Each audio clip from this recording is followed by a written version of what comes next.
Yes. He said the property don't belong. Okay, very good.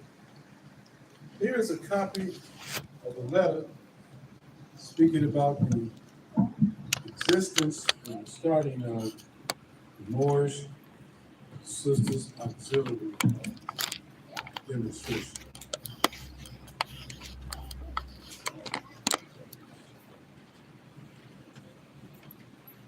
The letterhead that the prophet used states, Moorish Science Temple of America, Home Office, 3603 Indiana Avenue, telephone Douglas 5909. Let's work on that first.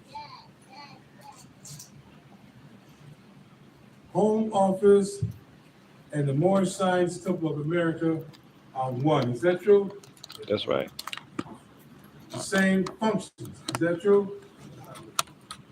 Who said no?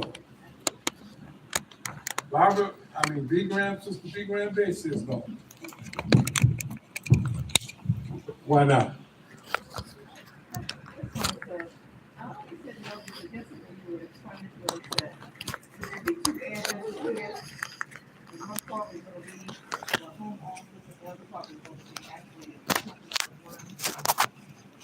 Well, how many in the room know that the address that the Moorish Science Temple of America was at, it was rented, and the address is 3140 Indiana. We all know that, right?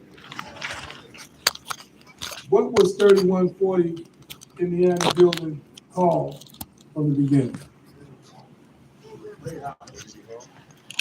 No.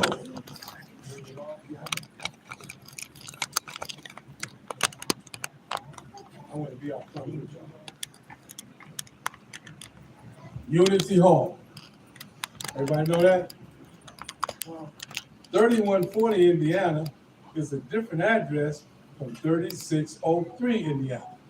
So it was two separate buildings. So speaking of the edifice, it's two separate entities. What was that 3603 Indiana? Who? Home Office. What else was that 3603 Indiana, Donald Crenshaw? Headquarters.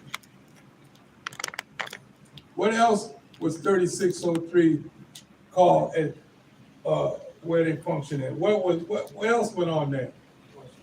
For the Grand Bank? Huh?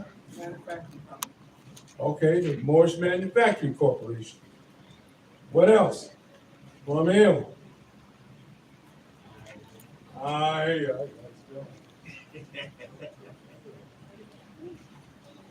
Lawrence Jackson Bay, who lived at 3603 Indiana? You know.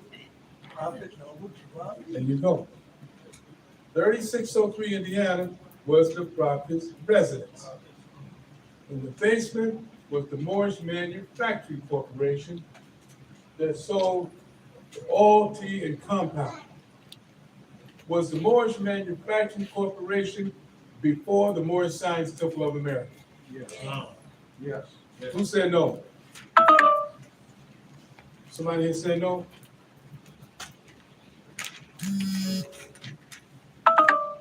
I want to do somebody say no. No.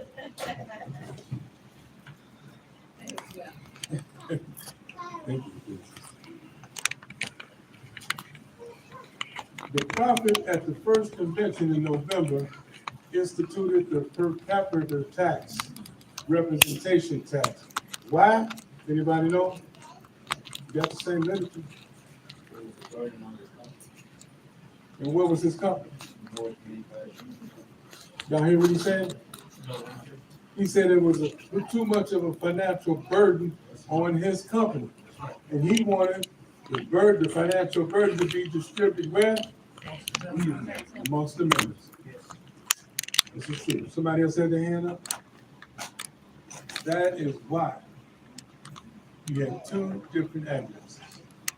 3603 Indiana was passed down the line until it finally fell in the hands of Mr. Weems and his wife Lois Weems, Weems. Weems. Mr. Weems worked for the Chicago Housing Authority in Chicago. I knew him personally. And when he passed, he left the building to his wife, who worked at a real estate on 83rd near Kings Drive. Mr. Weems, before he passed, said he wants to get rid of the building, but he doesn't want to sell it to a preacher. And I have to tell you what else he said. He said, I can't stand preachers. That's what he said. I didn't say it, he said it. When Dolores Weems got the building after her husband passed, I went to her and I asked her, would she sell it to us?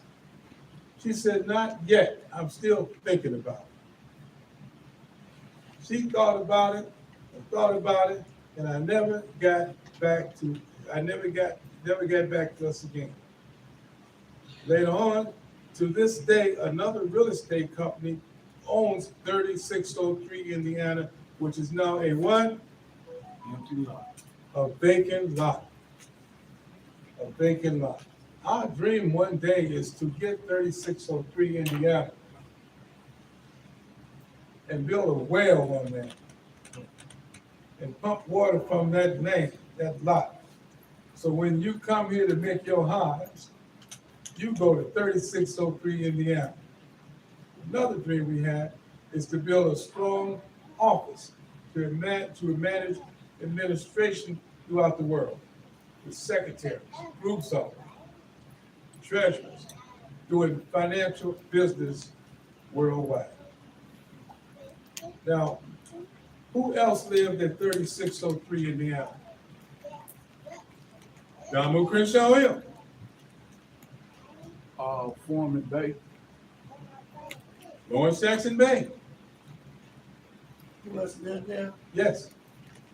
Foreman Bay's family, Mary Jew Ali. Mm-hmm.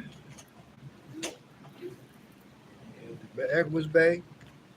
Who? The Edwards Bay. Who? Back Edwards Bay. Nope. He didn't live No, there. back Edwards Bay didn't live there. He didn't live there. Yes, he did. No, he worked there. He didn't live there, but he worked in the basement. Christina Price Bay. Nope. She didn't live there. Nope. Who? Huh? Who else? I'll get the list of it. Nope. Don't fall. Seems like Nope. These are the people who lived at 3603 in his own record. The Foreman Bays, Pearl Jones Bay.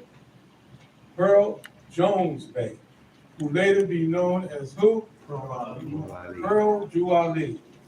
I met her several occasions and talked to her face to face, front to front, in the lower 80s, in the lower 1980s. If you ask me more about her, I'll tell you. She lived there. Her brother lived there. And McElwich Bay, they lived there. Because when the prophet passed, and they didn't know what to do, they couldn't pay the rent, they were kicked out. And the McElwich Bay family had nowhere else to go until a group of Moors took him in and helped him on the north side. What was the name of the group of Moors who took him in? Sister Dove lived, Aesop, same one. Sister Dove lived, the Jones Bay family, they paid for it. That's true. You know what happened? Sister Dove Hill was the auntie of Sister Pearl Jew Ali. And they were also connected with Colonel C. Kirkland Bay. How do we know? The son of McElroy Bay told me out of his own mouth. That's how I know. Millie Ill, Brother E. Millie Ill, show me how this thing ties together. Brother E. Millie Ill, our first Supreme Grand Sheik and Chairman, was an insurance man. He sold insurance. Guess who his clients was? Because we have in the archives his insurance book that lists all of his clients, their age, and their address.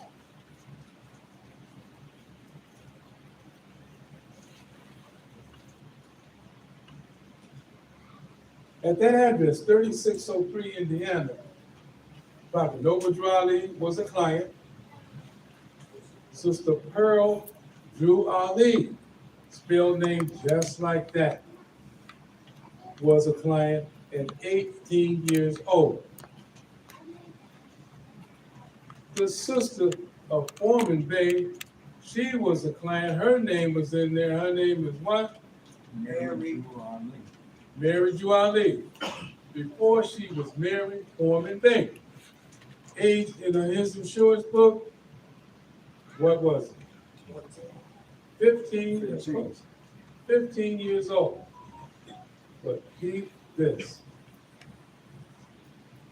He had two women live in the same house with him with the same last name. What does that mean? I don't know. Maybe he adopted one. Maybe he did. But they both had his name and they both were in their teens. 3603 Indiana. So the record goes that one day, 3603 Indiana, at that time, Indiana was a two-way street going which way? North and south. So the prophet would get in his Cadillac and drive from 3603, chauffeur driven. He had more than one chauffeur, and drive to 3140 Indiana.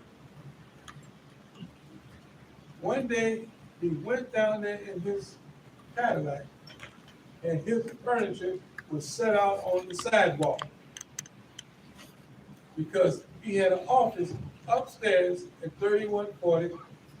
When they first came to 3140, they met in the basement, and they were making so much noise, praising.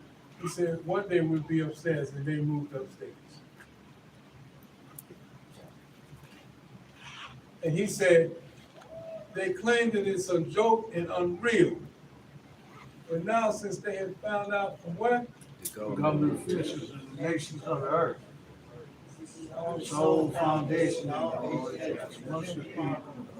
salvation as American citizens. Say that again, sir. So this is the only sole foundation in all Asiatics must depend upon for earthly salvation as American citizens.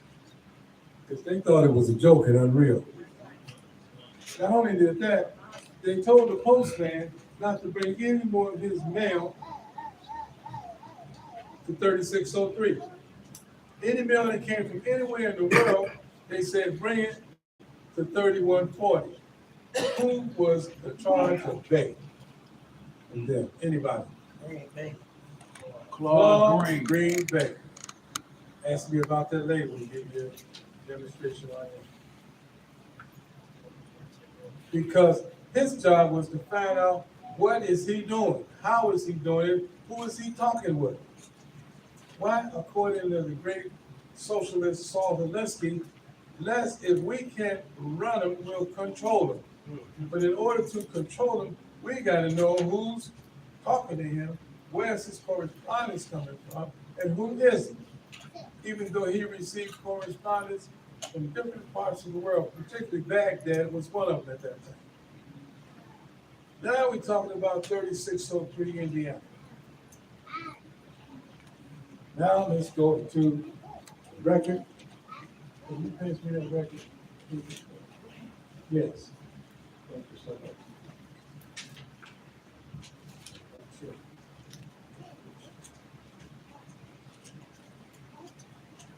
Islam.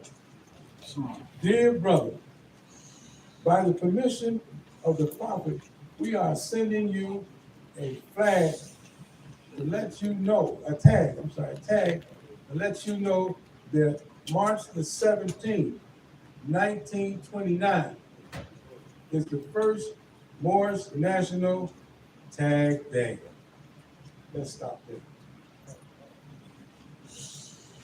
Come on. You want the fan on? You need the fan on? Okay. Give it to the people. It's on? March the 17th, 1928. Let's look at that date. March 17th, 1928. What else around the United States is a popular holiday March 17th? St. Patrick's Day. Ah, St. Patrick's Day. What month did the prophet pass? What year? 1929. So March the 17th, 1929 is how many months before he left? 28. What? Huh? Did the prophet pass in 1929? Yes, he did. So this letter is written March 17, 1929. Is that right? So how many months is it before he passed away in that year? 4 months. And you would never know. You would never know. But wait till you hear who is the name underneath this letter. He said it would be the first Moorish National Tag Day. Anybody in the room know what a tag is from this group? And how does it look? We have a copy of it. We have a tag? You bring it up? She said we have a copy here. Oh, no. The tag we're talking about is the shape of a heart. Eunice. That's Eunice. It's the shape of a heart.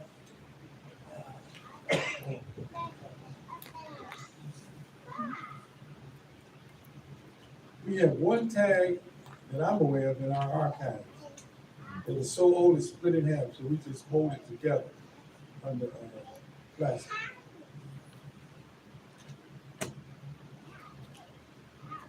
Any questions so far? Go ahead. Thank you, Supreme Grand Chairman. Question: What is the initials UNICE in that tag represent? I don't have it before me. I Yes. don't know. Because bear in mind that throughout the ages, throughout the years, many people made their own tag.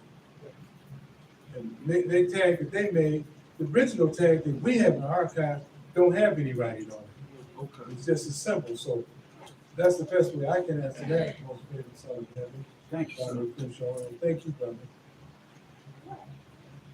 It goes on to say, all temples are to celebrate this day within the temple. Our tag will just be an idea for you to have yours made by, but if you desire some of ours, we will gladly send you the same. Oh, So what does that mean? this is where you get to make your own tag. You can make your own tag, Right. but you have to have a tag. And why would you make it? What would you do with these tags?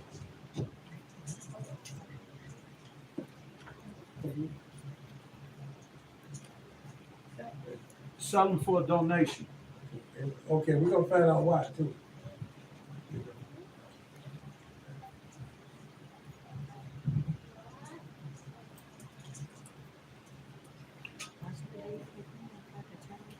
March 17, 1928. Yes, sir. We're gonna get there. The price of the tags will be 10 cents a piece.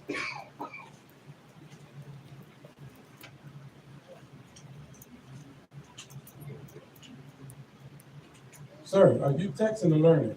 I'm learning. Okay, I don't have income. okay. You need paper? She said she'll give you paper. But some people like to use their phones anyway. Because your fingers are real fast. I have a master card. The price of the tags will be 10 cents a piece. What is 10 cents equivalent to in 2025? $2, wow. Who said $5? You did the math?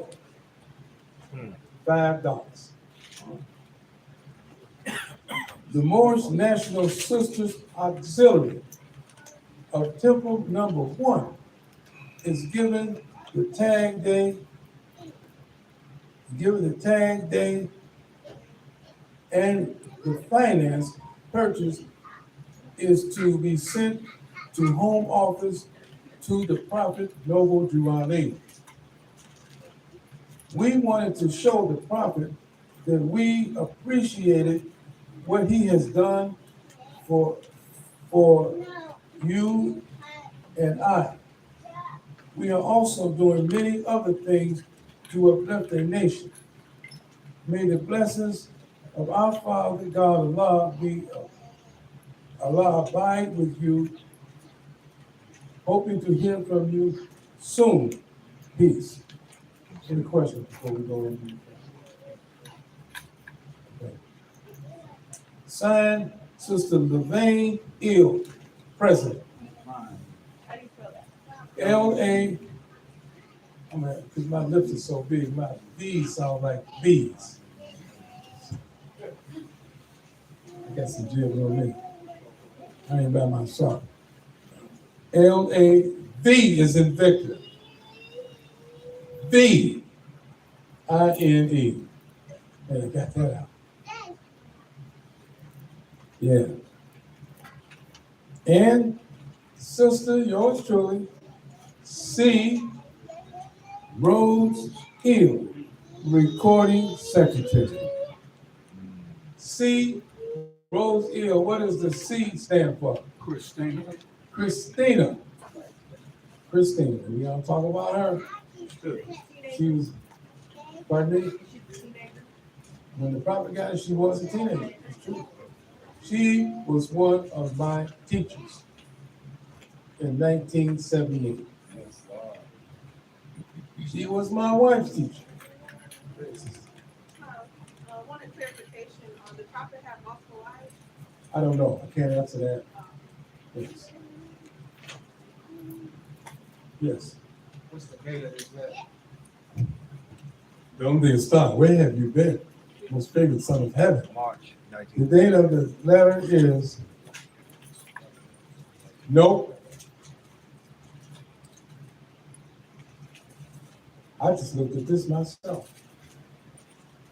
At the top of the letterhead, it says February 21, 1929. But the letter says, as you know, that March the 17th, 1929. So if you read, see, that's why you got to read these letters over and over again. They were planning to do this in March, but they were planning how much ahead of time? 1 month. 1 month. Good question, Lauren. Anybody else? What was the 10 cents used for?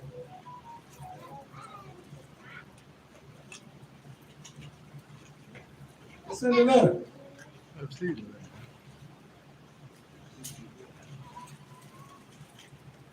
A lot of people think this letter was written by another person. But who is Sister Levine Hill? Levine Hill. Here's here. The president of the Moorish National Society. That is the complete name. Moorish National Sisters Auxiliary of Temple Number 1. The Moorish, it says, Moorish National Sisters Auxiliary, quote and unquote, whether it's Temple Number 1, Temple 2, Temple 3, Moorish National Sisters Auxiliary. So it was a national body. It was a national body that every supporting temple need to have a Moorish Sisters Auxiliary. The national president would regulate and administrate those Sisters Auxiliaries. Right now, the one who's regulating the National Sisters Auxiliary is sitting to my right, Sister D. Pettis. She right. The slump. Okay, so, and I'm sure she has a chapter in we have a chapter in every subordinate temple in conclave. Your purpose, as you read the letter, is to give to the prophet and thank him for all we have done. You can still do that. The money you collect goes to Home Office for the work that we are doing, especially the divine ministers going out in the highways and byways. And she said they have other things planned to do as well. Is that right? Let me see. Yeah. We are also doing many other things to uplift the nation. What other things would you imagine they were doing? Things. Angela Benjamin Bay. What other things? Huh? Outside of uplifting Paul and Jack? You know, I thought you said wings and things. What's that, sister? No. I don't eat wings, boy. That's where they put them shots in the chicken under the wings, right? Things. We can only imagine the other things that they were doing. But whatever it was legal. It wasn't illegal. Now, one of the sisters that was heavily involved in the Sisters Auxiliary is the name you said earlier, which is who? Juanita Richardson Bay. Now, you know, Don Crenshaw was sitting right there. He's a master of genealogy. He will research a name and their families going back to wherever and be accurate. He'll drive through their family members' names. One day, before I knew Don Crenshaw was doing this, I researched Juanita Richardson Bay. She's from, I didn't research it, Laverne. And Sister Price Bay, I know her very well. As a matter of fact, she was one of the sisters who consummated our marriage. My wife and I, after we took our Moorish vows in 19,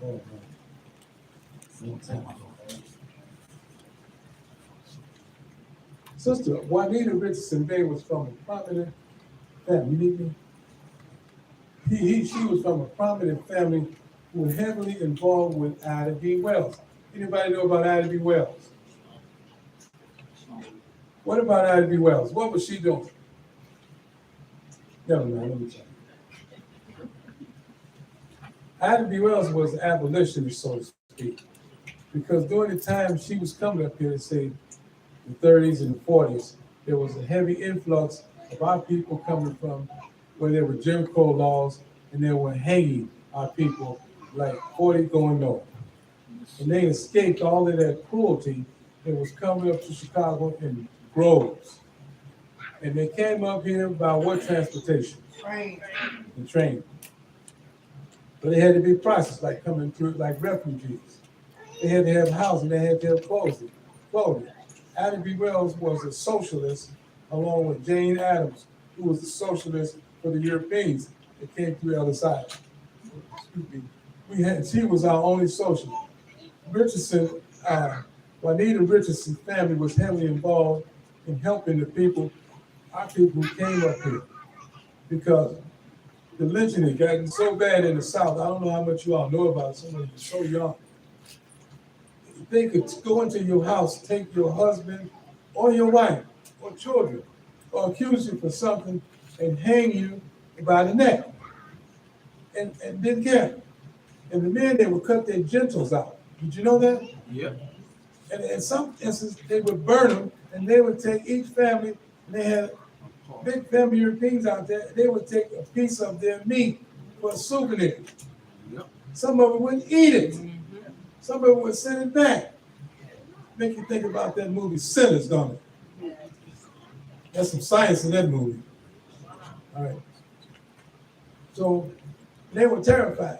To get away was a great thing because there was jobs up here. Industry was very high in Chicago because Chicago has the most intricate railroad system in the United States of America. Why? It's the hub. It's one of the major hubs. What's that? We know it's the gateway, but why all the rail? You could go out your backyard and there's a railroad track. Why? It's a major hub for the world. We know about the hub, but why all the railroad tracks? Let me explain to you why. What product? Beef and That's it. It's the mecca That's of the what you world. gonna say, Lord Saxon Bay? That's it. Yeah, that's why you sit next to it, because you can say it. The butchers of the world. Hog butchers of the world.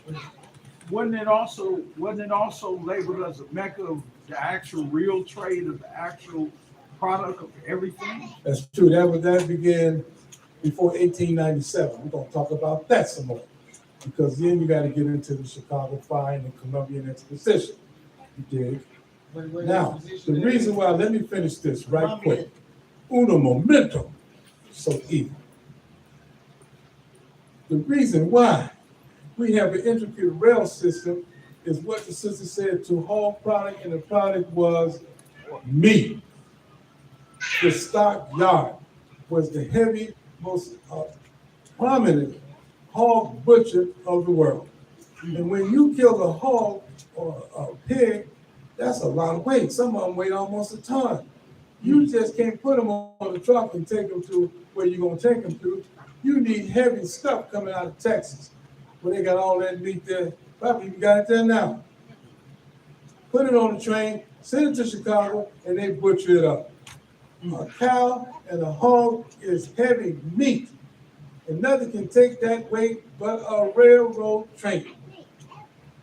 And those trains came into the stock market, which was in what they call now Bridgeport. It's on the other side of what you call it Van Ryan now. So many of our people came and went to work right away. They would leave one job and go get another. The industry was very high and it was good. In the 20s, in the 1920s, you had Jack Johnson, the world heavyweight champion of the entire world, Jack Johnson. His house was at 34th and State Street, somewhere in that area. My mother and father had an apartment there. That's where, when I was born, was my address. It's still my address on my birth certificate. He turns his house into a rooming board. And a lot of people who couldn't afford high rent went there because where you went down is called Braswell. We were forced to live in one area in this city heavily, and that's right here. Anybody you know in Chicago that said that they have from this, they from that, they come out of what we call in the slang the low end. The low end. The low end. Mm-hmm. Yes. Any questions? Now, come on, questions. Come on, Brian, baby. I mean, What was that? What is it? 1897? huh? That exposition, 1897? In 1897 was the Columbian Exposition / World Fair. Now, then we're going to talk about the Mecca building that was built during that, before the Columbian Exposition to express Mecca. Mecca, let's get this clear right now. When we say this is our new Mecca, we're not saying that the old Mecca or the Mecca period don't exist. It has existed before we were here. It will always exist.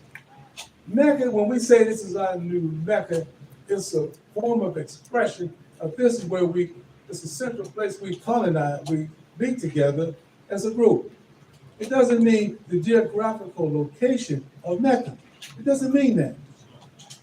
So when you say I'm going to Mecca, you're not going to what is now called the Mecca in Saudi Arabia. Peep this. Where is the holy city of Mecca, according to Deuteronomy? Land of Canaan and the city of Mecca. Lord, he- Be careful. What the hell gonna do way over here? You cool, boy. You so cool. Where is the land of Canaan? In the land of Canaan and the city of Mecca. It's the Garden of Eden. Where is the geographical location of Mecca? Geographical location of Mecca is in northwest of Mexico. Africa, All right. Anybody else? East Africa. You? Actually, it's in Saudi Arabia.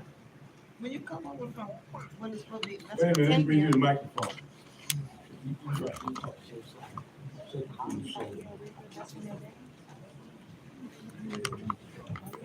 My understanding is in the continent of Saudi Arabia, starting from the area where they call Mesopotamia, between the Tigris and Euphrates River Valley, and it goes on over to the Mediterranean Sea and over to Africa. That's what Canaan does. I got it. How long has the city of Mecca been around? Long time. They ain't been around that long. How long has Mecca been around? Because when you see Mecca in your Holy Bible, it's spelled with a P as Becca. How long has that piece of land been around? Anybody? Okay, let's see what the prophet says. Because if you don't look at what the prophet said, you won't get a complete understanding and drawing. Our forefathers, the ones that established the first religious creed for the Where was the first place on earth that the physical part of man was formed? Garden of Eden. What's the next question? Where's the Garden of Eden? Where is the Garden of Eden? Land of Canaan and the city of Mecca. Has Mecca changed since then? So what significant edifice is in Mecca that people from all over the world go and make what they call Hajj and pray? It's because Abraham did it. All of the prophets did it. It's the Kaaba. Where?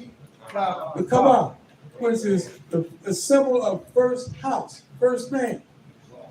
Man was made he was fashioned by the hands of Allah Almighty. First man, that is. He did not come from a woman's womb. Let's make that clear. Surely Allah Almighty is great. So, remember the prophet said today. What is it called today? Mecca. Mecca is not his. But what part of that land do they call it today? Arabia. So Middle before East. it was called Arabia, what was it? Canaan. Canaan. Most Arabians call themselves Canaanites, the land of Canaan. That's what it is. So I wanted to get that cleared up because some people think that we say, oh man, we're going to our new Mecca now. This is not the geographical location of Mecca. It is a grand national, international place where we meet together in conclave. It is not a physical geographical location. It is not. Don't get it twisted. But then you have boys want to challenge you out. Well, that ain't Mecca over there. It's over there, in Arabia. Arabia, you talk to most of them old people in Arabia, they will tell you they're Canaanites. Remember the first time the prophet sat down, he called himself the Canaanite temple. Remember? Now, no, you're all right. Any more questions on the Sisters Auxiliary? Yes, brother. No. You want to say something? No, I was just talking about the place that they built the Kaaba. They said that that place was called at one time, when the angels come down, Al-Bayt Ma'amur. There's so many stories on the Kaaba. You're right. They say that they wanted to know where to build the house of Allah, and a comet came down and struck that piece of land, and they built the house of Allah. You've heard that story, right? All right. Now, any questions about the Moorish National Sisters Auxiliary? Okay, let's jump to the future.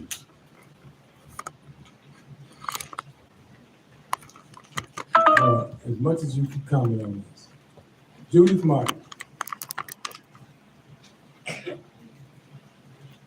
Dear Miss Manners, since moving to a new era, I found that people ask where my family is from and react oddly when I confess that I don't know. We are white, and we have lived in the rural South for generations. Growing up, it never seemed strange to me that we had no other explanation for our presence there. My great-grandparents were all born in the American South, and they never mentioned any ancestry from where they come from. Since moving to a large city in the North, the topic of heritage has come up a few times in conversation. When people ask, I say the name of my home state.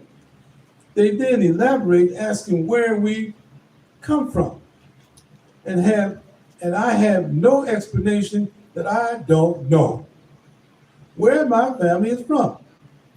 I know, of course, that we must have immigrated at some point, but I don't know from where. People here seem to find this very strange. Several have recommended I take a DNA test or investigate my genealogy, with some going so far as to ask, shocked why I haven't done this already. I don't have a good answer. It's just that it isn't important to me. I have, however, taken offense on more than one occasion when people have said to me, must have something to hide, such as a slave ownership, connections to the Nazis. But when did this become acceptable thing to accuse someone of? Why is it so strange to people that I don't know where I'm from? How can I politely respond to the questions and occasional accusations? This is written in 2025. All I can say is that I am white. Any questions or comments on this? Who wrote that? This is in a column written by Judith Martin in the Chicago Tribune newspaper. He answers her. Now, if you want to hear his answer, which is just as absurd as the question, I will read it. But before we do, I need some comments on this, Sister Doyle.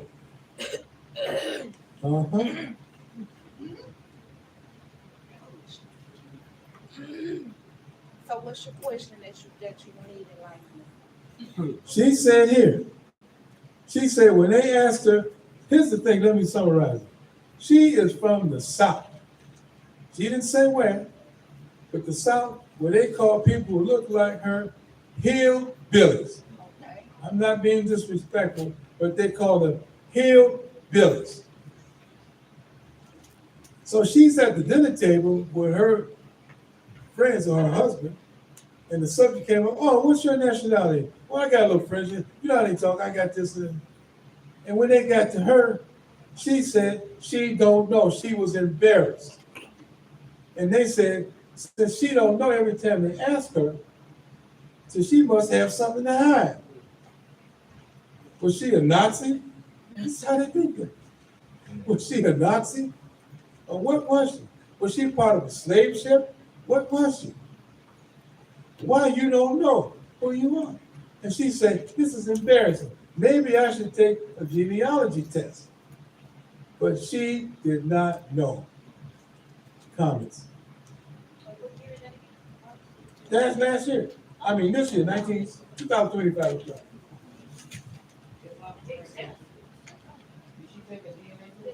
No, she didn't take it. But for the mere fact that she's asking that question. Yes, Brother Wilson. Well, that same question I used to ask Europeans that, and they used to tell me, I'm from Mississippi, or I'm from Alabama. Yes. They never do where they was from because some of them came here as a district service. That's right.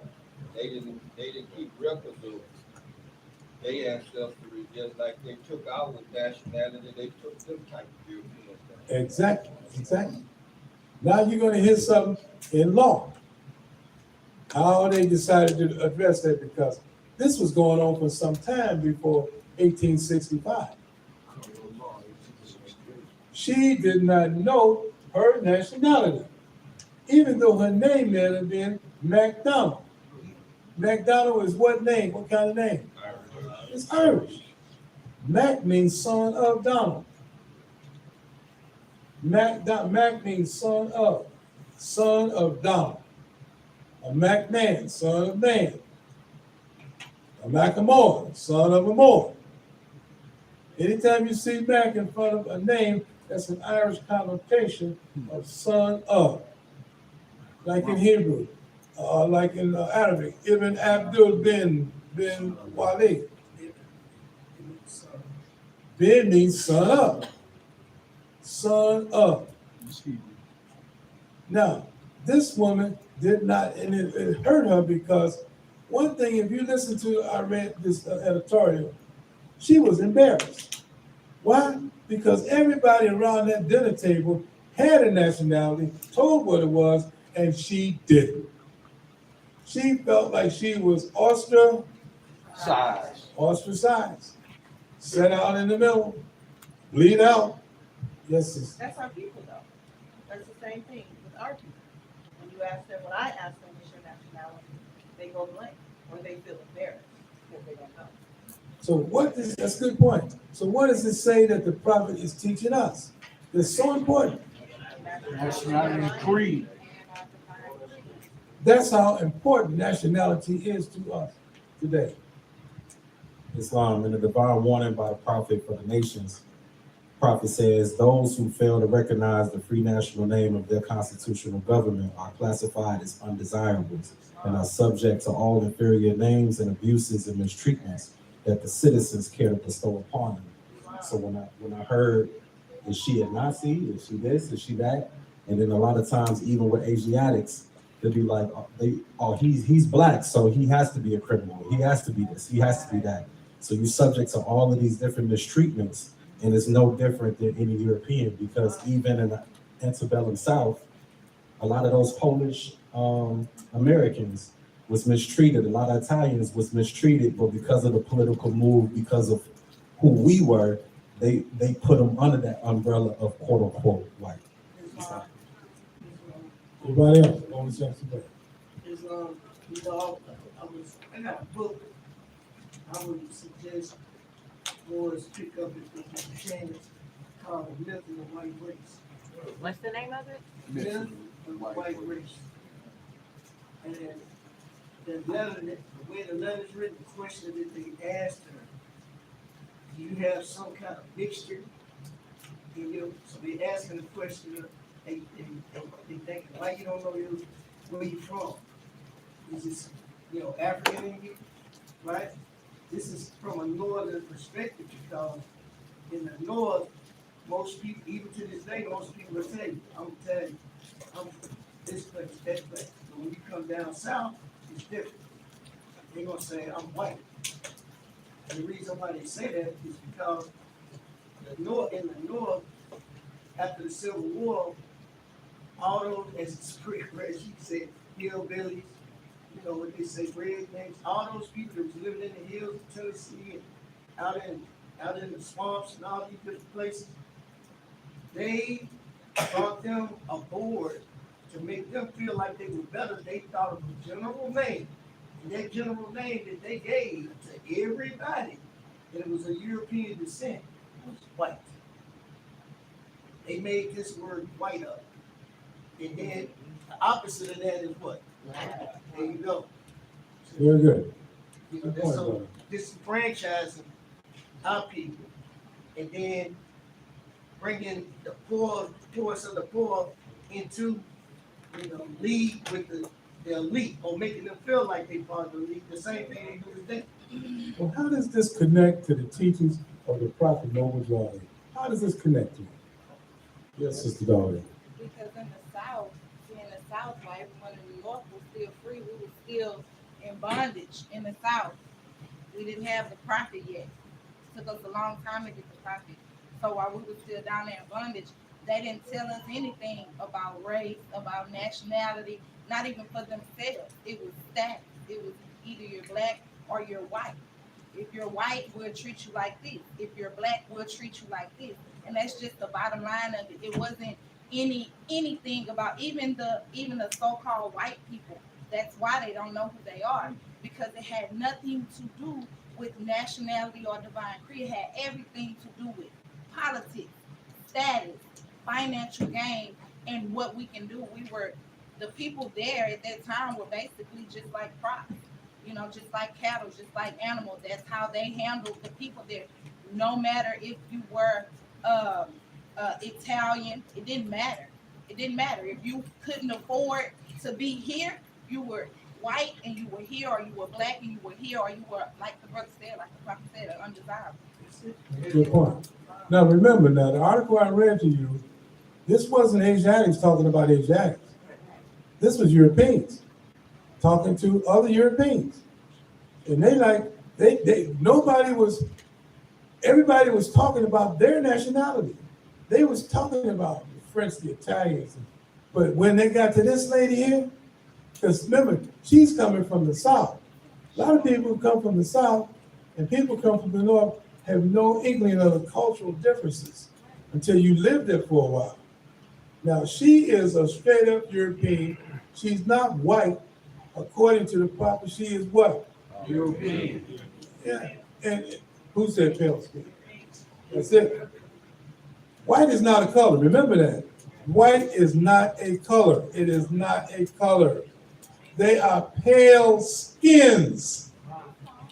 Now, it wasn't until 1870, 5 years after the Civil War, that these Europeans knew that it was getting so ugly, and Sister Dahlia was on point. It was getting so ugly about them not knowing their nationality. They put in the naturalization laws of 1870s. Look it up, write it down now, and do your research on it. 1870. 1870. Just a minute, I'll be with you. It's called the naturalization laws of 1870. And it says, in quote, all people,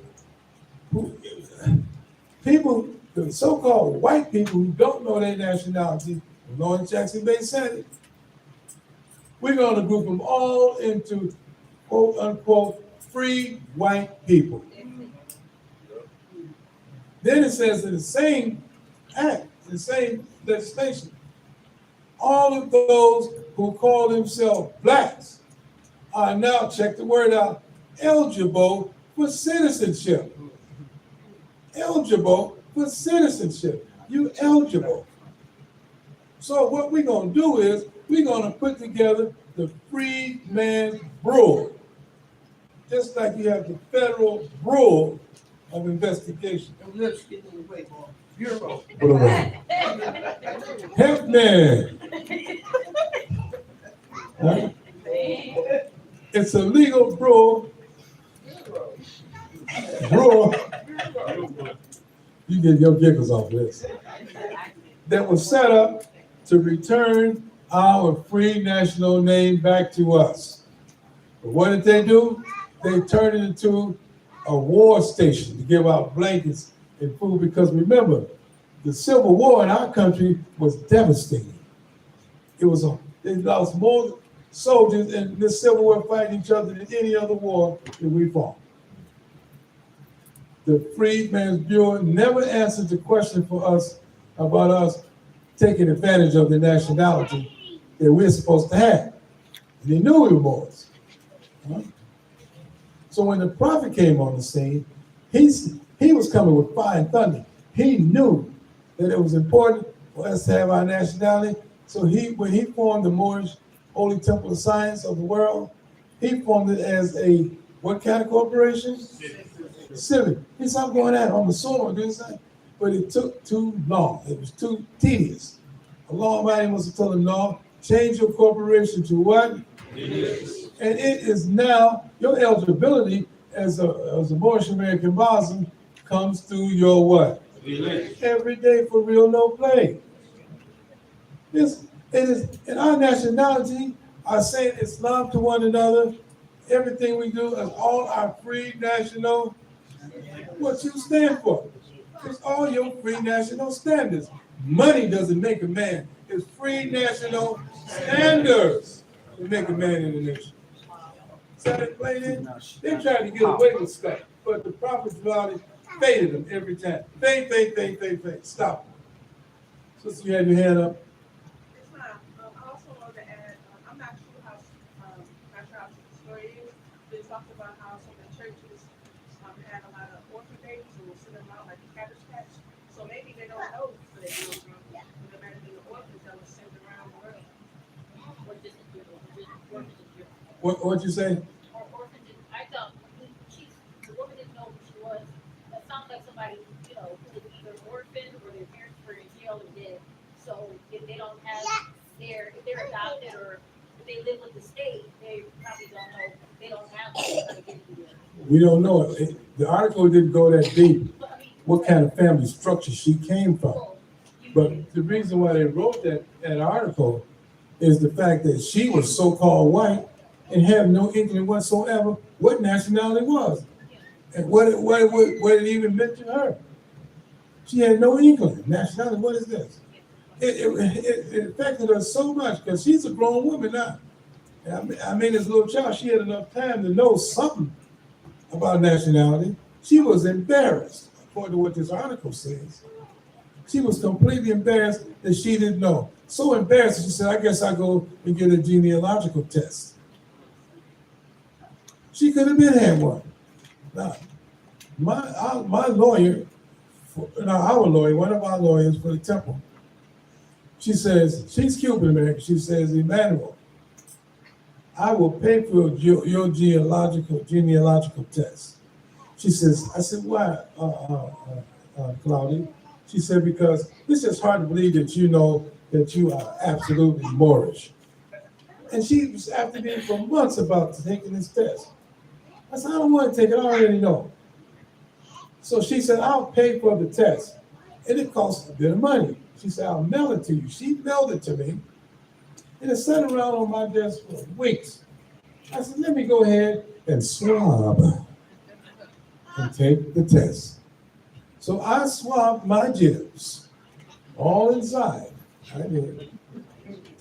Sent it back. And guess what came back?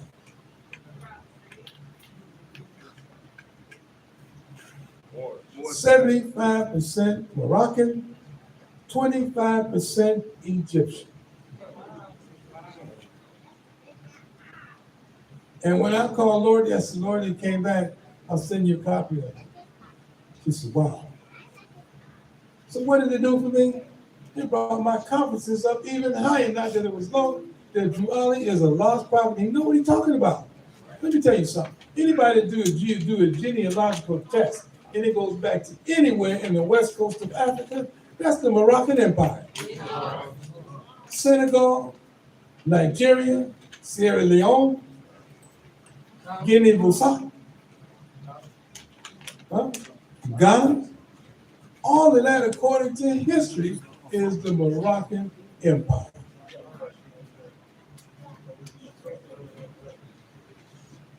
Plumel, come here. Who else had their hand up? We coming to you. We coming. Go ahead, Plumel. I just want to speak on a couple of weeks ago, myself and my wife and myself and Flanders Hill, we went to this event out in Phoenix. It's called Black Friday, First Friday. Yes. And however, we was out there propagating the faith of our week, and we were standing by these Israelites, and we were, telling each other about our beliefs and everything. However, people walking up and down the venue, which was a street a couple of blocks long, and there's big vendors on each side of the street. Just make a long story short, these two young ladies, they came up to us, they listened to what the Israelites were saying, and then they turned to myself and Clarence Hill, and we was out there with our business. And they was asking questions, and then we answered their questions and gave them cards to our meeting periods. It was the one young lady which touched me in a way that I asked her. I said, "Well, do you know anything about your nationality?" She was like, "No." I said, "So where are you from?" She said, "I don't know." And it was puzzling, and I was like, "What do you mean? Where are you from?" And she said, "I'm a doctor." I said, "Okay." I said, "So what are your adopted parents' nationality?" She said, "I don't know." I said, "Okay." I said, "Are you a Mexican or a Hispanic?" Because she looks at that descent. And she just couldn't give me an answer. And I really couldn't answer her. I really didn't have the answers to tell her, well, you can come to our meeting period and maybe our acting grand, she could answer some questions that you might have, because if you tell me you don't know who you are or what you are, you might want to do a DNA test. That's all. Okay, thank you, brother. Yes, sister, you have. I was holding my hand up For him. Who else had their hand up? Governor Crenshaw. Yes, thank you, Supreme Grand Sheik. I end up finding a encyclopedia, and this encyclopedia is something that I never seen before in my life. And the encyclopedia was Hemsworth and Harmsworth History of the World. This was back in 1906 or something, and it described a particular people, talking about the Canaanites, which you spoke of earlier. This is talking about haplogroups. This is one of the main branches of the great Semitic family inhabiting Palestine and Mauritania. It says sea coast in ancient times, including Jews, Phoenicians, Carthaginians, Moabites, Amorites, Edomians, and Philistines. A fierce and warlike people with a remarkable genius for religion, which has greatly influenced the world, the modern world. But in those groups, it's a haplogroup. The haplogroup is E1 for the men and L3. So usually people that's out of Morocco, Bedouin, Middle East, West Africa, Ethiopia, they usually have the same haplogroup, which is E1, E1B1, whatever, and L3. That's how you know the Moorish bloodline as far as the haplogroups. That's it. The prophet Geraldo says, if the Chinese, the English, and many other nationalities are required to say their free national name before the constitutional government, so should we. Now, if we say our free national name, which is Moorish American, before the constitutional government, so should our people too. They should be required to say who they are too. And here, the article I read to you this afternoon, stay on point now, is a European. The European is saying she don't even know what nationality is. She has no idea. I can guarantee that you talk to the average European, the pale face, and anywhere in the South that ain't had no contact with nothing, especially if they don't have a radio or a computer, anything, they don't know who they are. You say, what's your nationality? They're gonna say, what's that? It's German. Nationality is the order of the day. Here's another article that you should know that your president wrote. And the name of this article is The History of Birthright Citizenship Should Soon Come Under Attack by Trump. This is what he said. Talk about nationality. This is what he said. Huh? He said, some prospective members of Trump's team have said they intend to stop issuing federal identification documents, such as Social Security cards, passports to infants born in the United States to undocumented migrant parents. Who gets to be an American citizen is the question. Debates in American history over who gets citizenship and what kind of citizenship they should have always involve questions of race and ethnicity. Let me stop here for a moment. In 1981, I realized that my birth certificate had the wrong information on it when it said about my father's race, and it had up there in capital letters, Negro. And I looked, and it said my mother's race was Negro. Now, I called the Court of Deeds, and I said, you got the wrong information.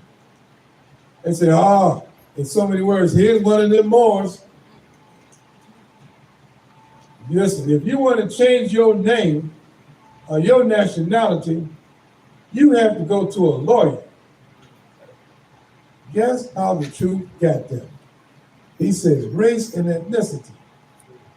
Sir, I never mentioned nationality. I mentioned what? Race. I said my race and my mother's race and my father's race is what? Asiatic. You must correct that. And I wrote them a letter. They sent me a new birth certificate, and they had on my birth certificate to this day, race Asiatic. At the bottom, bracket amended according to United States law. Because race is just one avenue. The prophet has them faded anywhere you look at it. He got them faded. This is what Trump said here. Trump, that is not talking. Trump don't know that the prophet is really using him. Oh, yeah. He's using him. He says, debates in American history over who gets citizenship and what kind of citizenship they have always involved questions of race and ethnicity.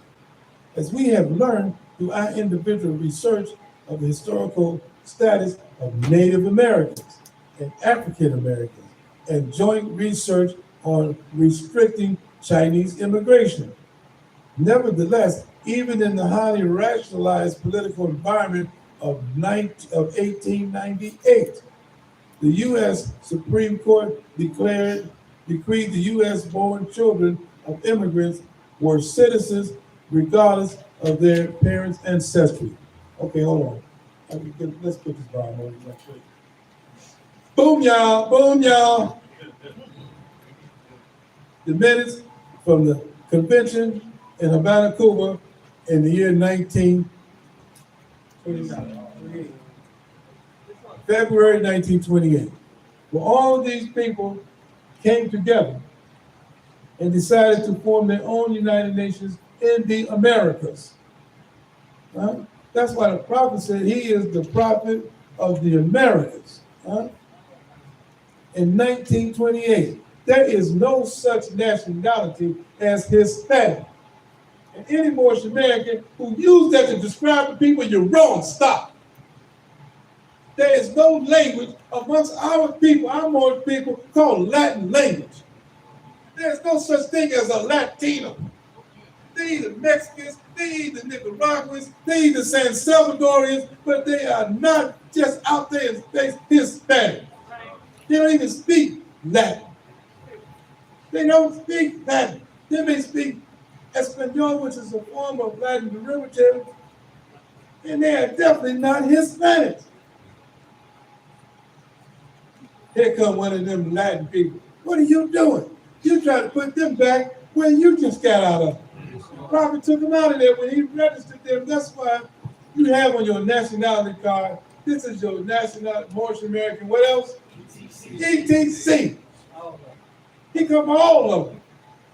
He come, when I went to Cuba, when I went to Antigua, they didn't ask me, well, you gonna take us? Because we kind of light out like this boy here.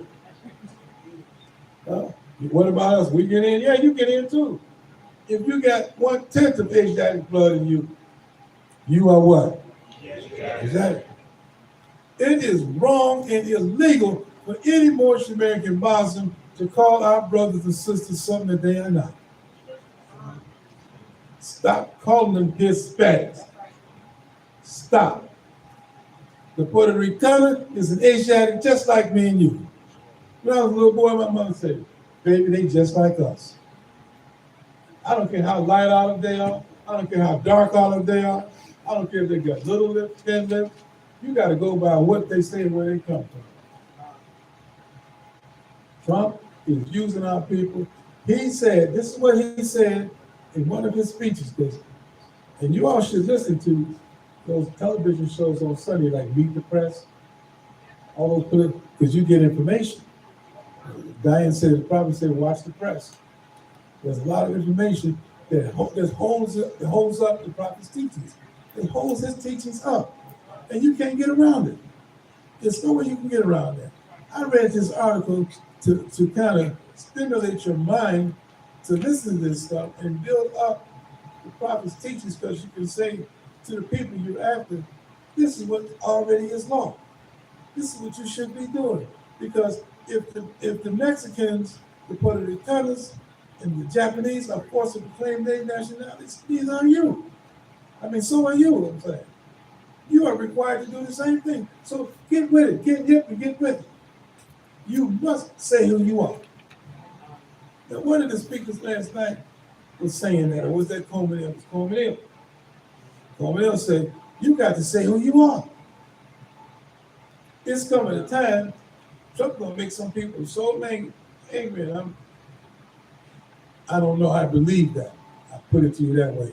So don't run out there and say, well, I'm talking about a revolution. I'm not. There's gonna be war.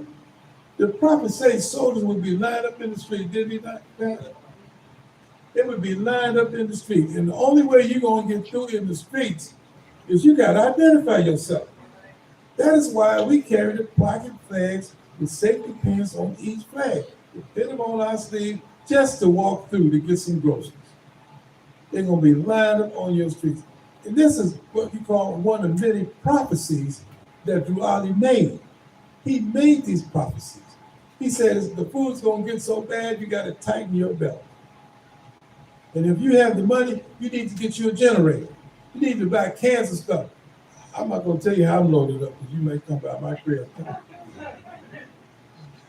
My daughter took care of us, so I can take care of you. What's wrong with a case of tuna?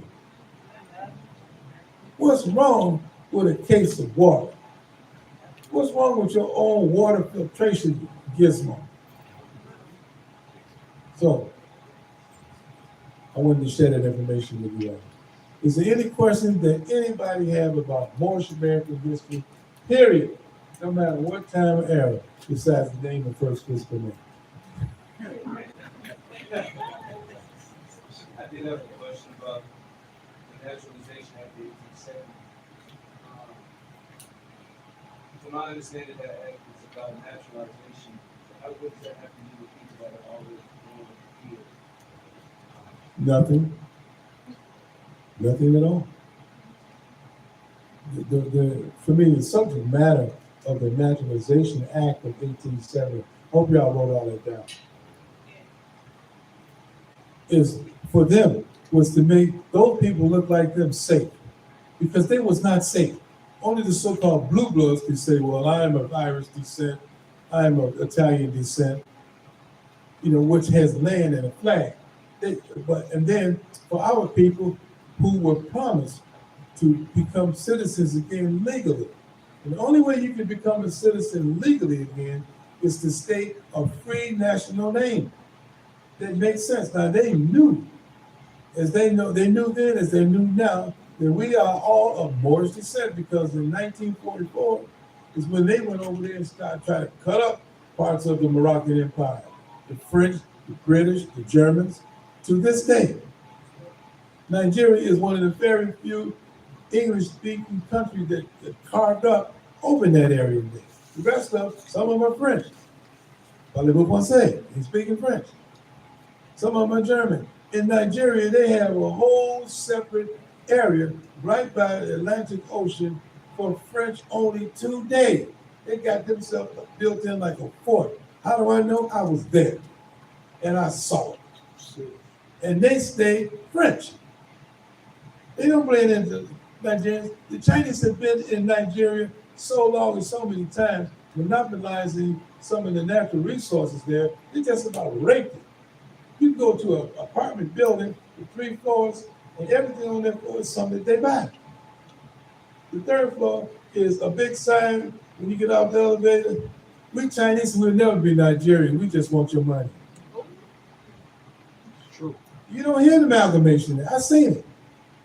And those Nigerians got money, want to gamble. Guess who control the gambling institutions? The Chinese. Those Nigerians that got money, want to gamble, they control it. And the Chinese say, yeah, don't worry about it. Yeah. That's their favorite slang. Yeah. You gonna give me money? Yeah. Man, I had enough. I can't eat no more. You want it, you eat. Yeah. Any more questions? Any more questions about Moorish science?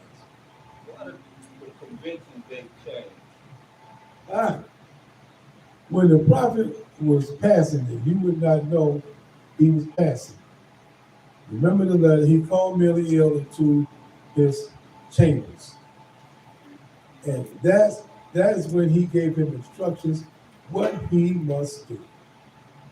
One of the things he told him he must do, he must correct the charters.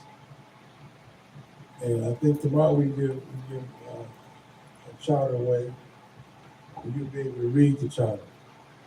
The charters had Moorish Holy Temple of Science of the World. And in the small print on every charter, it had the same thing, Moorish Holy Temple of Science of the World. Miliel had long strips of typed paper that said Moorish Science Temple of America.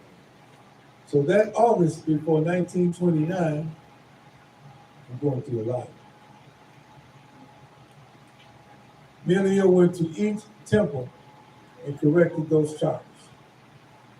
And it also told the Moors that the prophet said, and it's in writing, that he wanted the convention changed from October to September.